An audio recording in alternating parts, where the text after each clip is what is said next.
কালশির যে অগ্নিকাণ্ডের ঘটনাটা ঘটে গেল, মানে আগুন লেগেছে নাকি লাগানো হয়েছে?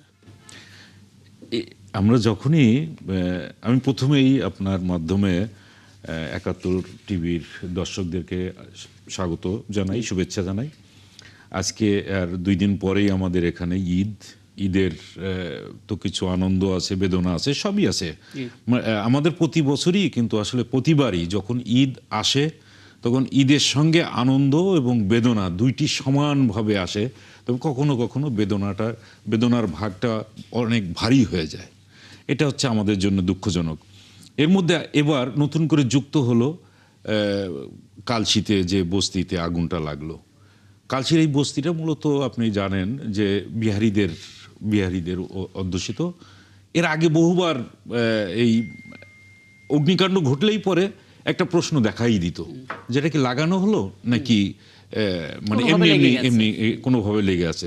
যদিও ওই বস্তিটা যদি আপনি দেখে থাকেন তাহলে বুঝবেন খুবই ঘিঞ্জি একেবারে, এবং ওদের মধ্যে যে বরাদ্দটা দেওয়া হয়েছে খুবই ছোট ছোট জায়গার মধ্যেই বরাদ্দটা দেওয়া হয়েছে।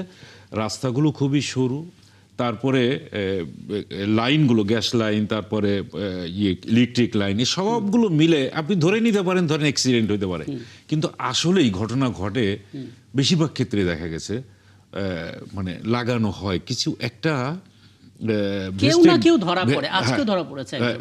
ভেস্টেড একটা কর্নার থাকে। তো আগে আমরা দেখছি যখন 2019-এ হলো, যখন 2020-এ হলো, একই টাইমে তো হওয়ার পরে তখন ওইখানকার এমপি ছিলেন কিন্তু ইলিয়াস মোল্লা।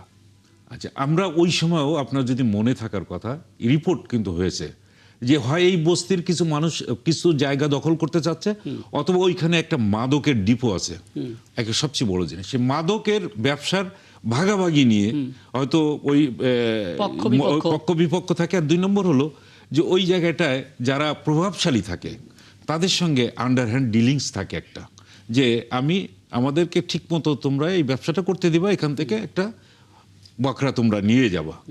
ঠিক এই রকম একটা ভাগাভাগির কারণেও আমরা জানি যদি ভাগে কম পড়ে বা ভাগ আর এক খাতে যদি চলে যেতে চায় তখনই এই ঘটনাগুলো ঘটে। আর আজকেও যেভাবে হয়েছে দেখেন, চারিপাশ থেকে 15টা ইউনিট এসে দীর্ঘ সময় ধরে 2 ঘন্টা, কম কথা না, মানে ততক্ষণে পুড়ে ছাই হয়ে যাওয়ার কথা। এইরকম একটা জায়গায় এসে আজকে ঈদের মানে 2 দিন আগে, এবং ওখানেও তো একটা গরুর হাট আছে, অপোজিটে গরুর হাটও আছে একটা। তো এইরকম একটা জায়গায় যখন এত বড় একটা অগ্নিকাণ্ড, তো এই অগ্নিকাণ্ড আপনি একেবারেই স্বাভাবিকভাবে হয়েছে এটা বিশ্বাস করার মতন না। একদম। আমি আসলে সকাল পর্যন্ত অপেক্ষা করি, কারণ আমাদের সহকর্মী এখানে আছে, ইনভেস্টিগেট তো করছেন, এবং এরপরও দেখবেন যে সকালবেলা আস্তে আস্তে কেউ না কেউ লাগিয়েছে বা কেউ না কেউ এর পেছনে ইন্ধন দিয়েছে, কাঠি নাড়িয়েছে। এটার রেজাল্ট আপনি কালকে পাবেন, আজকে হয়তো না পাবেন। এবং এটা নিয়ে নিশ্চয়ই আলাপ করার চেষ্টা করব, কারণ ইতিমধ্যে একজন তো আটকও হয়েছে, দেখা যাক কি হয়।